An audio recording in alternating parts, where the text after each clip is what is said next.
Hello നമസ്കാരം. നിങ്ങൾ ഈ വീഡിയോ ഒന്ന് കണ്ടേ.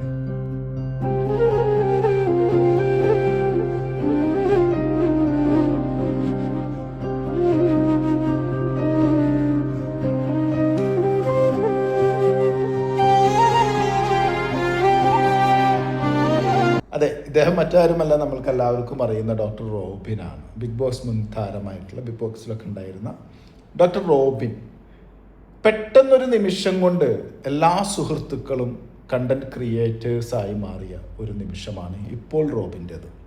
സാമ്പത്തികമായി വലിയ ബുദ്ധിമുട്ടിലാണ് എന്ന് ലോകത്തോട് എല്ലാ സുഹൃത്തുക്കളും ഒരുപോലെ വിളിച്ചു പറഞ്ഞിരിക്കുകയാണ്.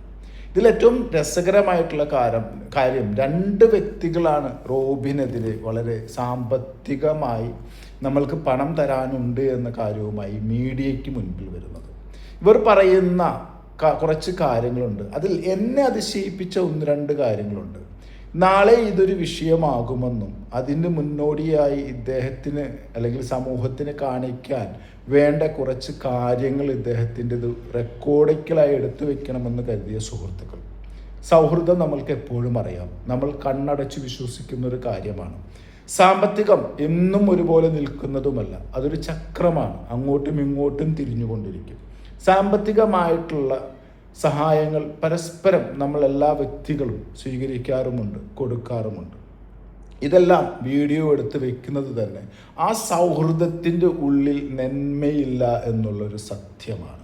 ഇപ്പോൾ ഈ രണ്ട് വ്യക്തികൾ, ഒരു സ്ത്രീയും ഒരു പുരുഷനുമാണ് ഏറ്റവും കൂടുതൽ ഇപ്പോൾ ഡോക്ടർ റോബിനെതിരെ വീഡിയോ ചെയ്യുന്നത്, അല്ലെങ്കിൽ പ്രസ് മീറ്റ് നടത്തുന്നത്. ഇവർ രണ്ടാളും പുറത്തുവിടുന്ന തെളിവുകൾ എന്ന് പറയുന്നത് ഒരു വ്യക്തിയുടെ നിസ്സഹായാവസ്ഥയിൽ അദ്ദേഹത്തിന് പണം ആവശ്യം വരുമ്പോൾ വേറൊരു നിവൃത്തിയുമില്ല, അത് ചോദിക്കുന്നത് അദ്ദേഹം തന്നെ വീഡിയോ എടുത്ത് അയച്ചു കൊടുക്കുകയാണ്.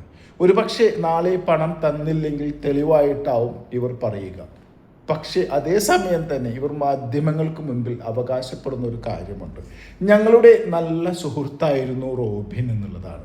അപ്പോൾ ആ നല്ല സൗഹൃദമുള്ള സമയത്താണ് ഈ സാമ്പത്തിക ഇടപാടുകൾ നടന്നിട്ടുള്ളത്. ഈ വീഡിയോകൾ എടുത്ത് അവർ സേഫായി സൂക്ഷിച്ചു വെച്ചിട്ടുള്ളത്. പിന്നെ എന്തുകൊണ്ട് ഇവർ നല്ല സുഹൃത്തുക്കളായിരുന്നു എന്ന് പറയുന്നു. അപ്പോൾ ഒന്ന് സത്യമാണ്, ഇവർ തമ്മിൽ നല്ല സൗഹൃദം ഉണ്ടായിരുന്നില്ല, പരസ്പരമുള്ള ഒരു അണ്ടർസ്റ്റാൻഡിങ് മാത്രമാണ്. അല്ലെങ്കിൽ ഒരു സാമ്പത്തിക ഇടപാടുകൾ നടക്കുമ്പോൾ എന്തിന് ഇത്തരം വീഡിയോകൾ എടുത്തു വയ്ക്കുന്നു എന്നുള്ളൊരു ചോദ്യമാണ്. ഇവിടെ ഞാൻ പറയുന്നത് ഡോക്ടർ റോബിൻ പൂർണ്ണമായും ശരിയാണെന്നല്ല, പക്ഷേ അദ്ദേഹത്തിൻ്റെ നിഷ്കളങ്കത അല്ലെങ്കിൽ അദ്ദേഹത്തിൻ്റെ ഇല്ലായ്മ ഇപ്പുറത്തുള്ള സുഹൃത്തുക്കൾ, ഈ സ്ത്രീയാവട്ടെ ഈ പുരുഷനാവട്ടെ, ഇവർ അത് ദുരുപയോഗം ചെയ്തിട്ടുണ്ട്. അദ്ദേഹത്തിന് സാമ്പത്തികമായി ബുദ്ധിമുട്ടുകൾ ഉണ്ടായിരിക്കാം, എല്ലാ മനുഷ്യരും അത്തരം സാഹചര്യങ്ങളിലൂടെ കടന്നു പോയിട്ടുമുണ്ട്. പക്ഷേ അദ്ദേഹം വളരെ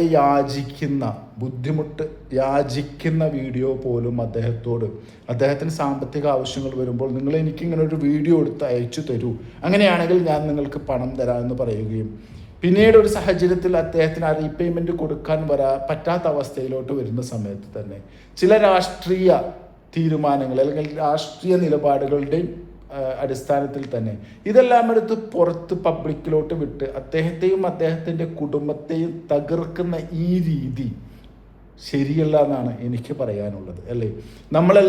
എല്ലാ കാലഘട്ടത്തും ഓരോ സാമ്പത്തികാവസ്ഥയിൽ പോകുന്ന ആളുകളല്ല. പണമുള്ളവനും ഒരു സിറ്റുവേഷനിൽ ചില പണം ആവശ്യം വരും, അല്ലെങ്കിൽ മറ്റുള്ളവരോട് ചോദിക്കേണ്ടത് വരും. ഇതെല്ലാം സമൂഹത്തിൽ നടക്കുന്ന കാര്യങ്ങളാണ്. അദ്ദേഹം മറ്റൊരു കേസിലോ മറ്റൊരു കാര്യങ്ങളിലോ പ്രതി ചേർന്നിട്ടില്ല. ഒരുപക്ഷെ നമ്മൾക്ക് താല്പര്യമുള്ള അല്ലെങ്കിൽ താല്പര്യമില്ലാത്ത ഏതെങ്കിലും രാഷ്ട്രീയ പാർട്ടികളിലൊക്കെ അദ്ദേഹം ചേർന്നിട്ടുണ്ടായിരിക്കാം. പക്ഷെ അതൊരു ടൂളായി സമൂഹത്തിലോട്ട് അതിൻ്റെ പ്രതികാരമായിട്ടൊന്നും കൊടുക്കുന്ന ഈ രീതികൾ ശരിയാണെന്ന് ഞാൻ വിശ്വസിക്കുന്നില്ല. എങ്കിലും ഒറ്റയാൾ പോരാട്ടത്തിന് ഇറങ്ങുന്ന ഈ വീഡിയോ എനിക്ക് കണ്ടപ്പോൾ ഇതൊന്ന് വന്ന് പറയണമെന്ന് തോന്നി, അപ്പുറത്തുള്ളവർ ചിന്തിക്കുന്ന ഒരു കാര്യമുണ്ട്, പറയുന്നൊരു കാര്യമുണ്ട്, അല്ലെങ്കിൽ ആ സ്ത്രീ പറഞ്ഞൊരു കാര്യമുണ്ട്. ഡോക്ടർ റോബിൻ, നിങ്ങൾ നിർത്തിയെടുത്തുനിന്ന് ഞങ്ങൾ തുടങ്ങുമെന്ന്. എന്താണ് നിങ്ങൾ തുടങ്ങുന്നത് ഒന്ന് ചോദിച്ചു നോക്കട്ടെ. നാളെ നിങ്ങളും ഇത്തരം സാമ്പത്തിക പ്രശ്നങ്ങളിലൂടെ കടന്നു പോകുമ്പോൾ ആ നിസ്സഹായാവസ്ഥയിൽ സാമ്പത്തികം ആവശ്യപ്പെടുമ്പോൾ സ്ത്രീയെ നിങ്ങളോട് പുരുഷന്മാർ ശരീരം ആവശ്യപ്പെട്ടാൽ നിങ്ങളുടെ വിഷമം എന്തായിരിക്കും? അല്ലെങ്കിൽ നിങ്ങളോട് ഇതേ തരത്തിലൊരു വീഡിയോ ആവശ്യപ്പെട്ടാൽ നിങ്ങളുടെ അവസ്ഥ എന്തായിരിക്കും? ഒരിക്കലും ഒരാളെ ആക്രമിക്കരുത്, പ്രത്യേകിച്ച് കൂട്ടം ചേർന്ന് ആക്രമിക്കരുത്. ഒറ്റപ്പെട്ട് നടക്കുന്നവൻ്റെ കഴുത്തിൽ കത്തിക്കൊത്തി താത്തി ഇറക്കുന്നതിലും വേദനയുണ്ടാവും ഇത്തരം കാര്യങ്ങളോട്. പറയാൻ ഒന്നേ ഉള്ളൂ എനിക്ക് നിങ്ങളോട്, ഇന്നത്തെ ഈ അവസ്ഥ നാളെ നിങ്ങൾക്കും വരാതിരിക്കട്ടെ. എന്താ, ശരിയല്ലേ?